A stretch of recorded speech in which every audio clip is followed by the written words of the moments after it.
रुद्रपुरा गांव में रात के 9 बजने वाले थे। हर रोज की तरह आज भी पूरे गांव में ढोल और घंटियों की आवाज गूंज रही थी। 9 बजने वाले हैं, सभी लोग अपने अपने घरों की ओर बढ़े। 9 बजने वाले हैं, सभी लोग अपने अपने घरों की ओर बढ़े। लोग जल्दी जल्दी अपनी दुकानों को बंद कर रहे थे।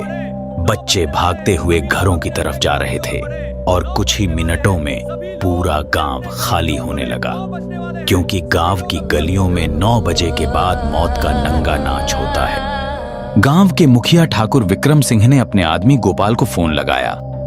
गोपाल, सब लोग घर पहुंच गए या नहीं? गोपाल ने घबराई आवाज में कहा। जी ठाकुर साहब, लगभग सब चले गए हैं। विक्रम सिंह गुस्से में बोले। लगभग नहीं, तू जानता है ना 9 बजे के बाद क्या होता है। फौरन सबको घर भेज, क्योंकि 9 के बाद रुद्रपुरा में इंसान नहीं कुछ और घूमता है। जी अभी भेजता हूं, कहकर गोपाल ने फोन काट दिया। उसी गांव में आरव अपने पिता विक्रम सिंह के साथ घर के अंदर था। विक्रम सिंह ने आवाज लगाई। आरव बेटा, जल्दी से जाकर सारे दरवाजे और खिड़कियां बंद कर दो। एक भी दरवाजा खुला रह गया तो उसे अंदर आने से कोई नहीं रोक सकता है। जी पापा, कहकर आरव खिड़कियां बंद करने लगा। हे चढ़ोरे, सब दुकान बंद हो गई अब। अरे काका, चाय तो पिला दे। अरे बावड़े, ढोल और घंटी की आवाज ना सुनी के तेने? 9 बजड़ को है, जल्दी से घर निकल वरना घर नहीं कहीं ओढ़ पहुंच जाएगा। बुढ़ा तू बहुत सोचता है, ये सब बस फालतू की बातें हैं, इतना दिमाग मत लगाया कर। सिब्बन बेटे, थाटे से बहस करण का समय ना है हमारे पास। बेहतर होगा कि 9 बजते पहले तू अपने घर पहुंच जा, क्योंकि अगर रास्ते में वो मिल गए ना तो दोबारा यहाँ मत आइयो, क्योंकि मैं दरवाजा ना खोलूंगा, समझ गया? जा यहाँ से अब। हाँ हाँ, जाता हूँ जाता हूँ। हाँ बोलो ठाकुर साहब। काका, सब लोग घर चले गए ना? सब चले गए। ठीक है, आप भी आज से खिड़की दरवाजे बंद कर लेना।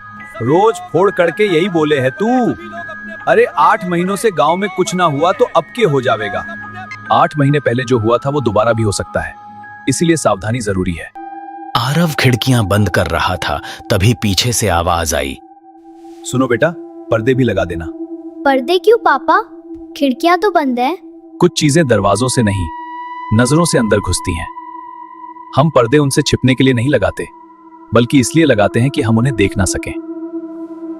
अगर हम उन्हें देख लेंगे तो उनकी बातों में आ सकते हैं, और यही गलती इस गांव के कई लोग कर चुके हैं, क्योंकि एक बार उनकी बात सुन ली तो फिर वो आपकी नहीं सुनते। समझ गया। आरव चुपचाप पर्दे लगाने लगा, लेकिन जैसे ही उसने आखिरी खिड़की पर पर्दा डालने के लिए बाहर देखा, उसका दिल जोर से धड़कने लगा। उसने दौड़कर दरवाजा खोला और दरवाजे के बाहर अंधेरे में उसे कोई खड़ा दिखाई दिया। वो पहले से ही वहां खड़ा था, जैसे उसका इंतजार कर रहा हो। तभी एक जानी पहचानी आवाज आई। आरव बेटा। माँ? बेटा मैं ही हूँ, मुझे अंदर आने दो।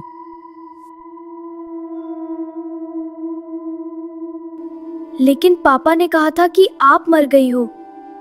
तुम्हारे पापा झूठ बोल रहे हैं। मैं जिंदा हूँ, बस रास्ता भटक गई। आज बहुत मुश्किल से तुम्हारे पास पहुंची हूँ, जल्दी दरवाजा खोलो बेटा, मेरे पास ज्यादा समय नहीं है। आरव का दिमाग और दिल आपस में लड़ रहे थे।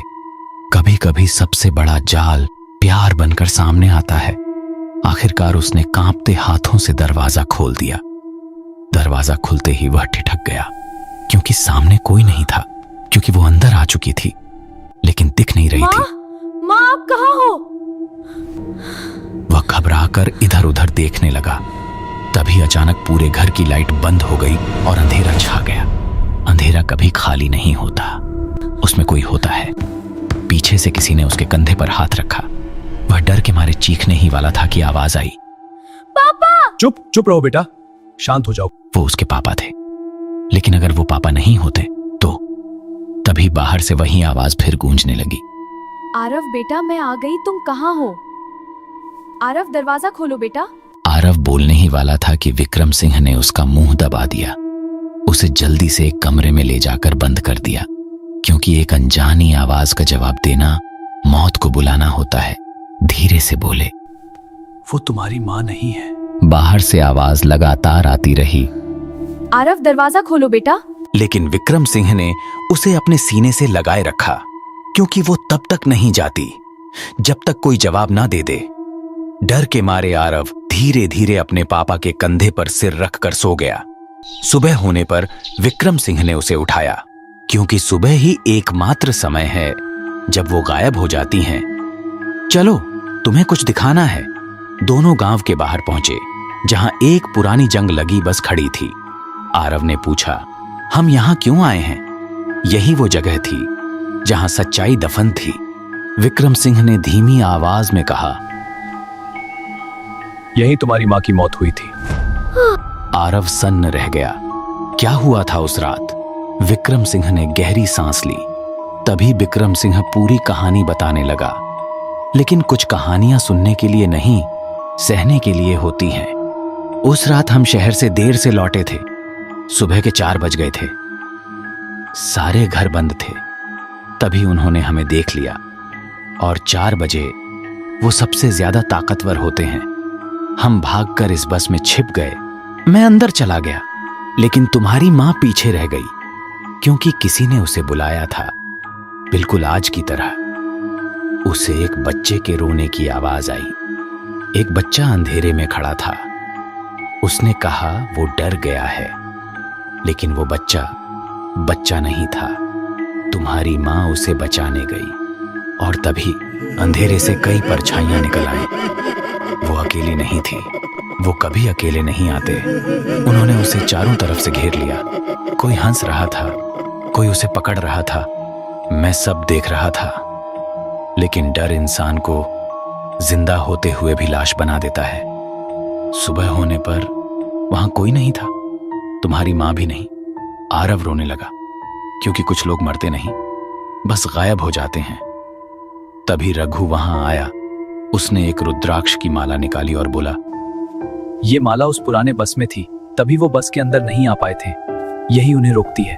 अगर इसे दरवाजे पर टांग दो तो वो अंदर नहीं आ सकते। आरव सब समझ गया। लेकिन याद रखना, वो हमेशा अंदर आने की कोशिश करते हैं। उस रात फिर 9 बजे ढोल और घंटियों की आवाज गूंजी। आरव इस बार तैयार था। अचानक वही आवाज फिर आई। आरव बेटा, वो फिर आ गई थी, क्योंकि वो हार नहीं मानती। बाहर आओ बेटा, तुम बाहर आओ, मैं अंदर नहीं आ सकती। आरव ने दरवाजे की तरफ देखा। दरवाजा खुला था, लेकिन इस बार जाल उल्टा बिछाया गया था। बाहर खड़ी मां मुस्कुरा रही थी। बाहर आओ बेटा, तुम बाहर आओ, मैं अंदर नहीं आ सकती। आरव धीरे धीरे पीछे हटने लगा, क्योंकि सच जानने के बाद डर खत्म नहीं होता, समझ बढ़ती है। उसने कहा, तुम मेरी माँ नहीं हो। कुछ सेकंड तक सन्नाटा रहा, फिर उसका चेहरा डरावना हो गया, और असली रूप हमेशा आखिर में सामने आता है। वो अंधेरे में गायब हो गई। उस रात आरव को जिंदगी का सबसे बड़ा सच समझ आ गया। असली डर बाहर नहीं होता, असली डर तब शुरू होता है जब हम खुद उसे अपने घर के अंदर आने का मौका देते हैं।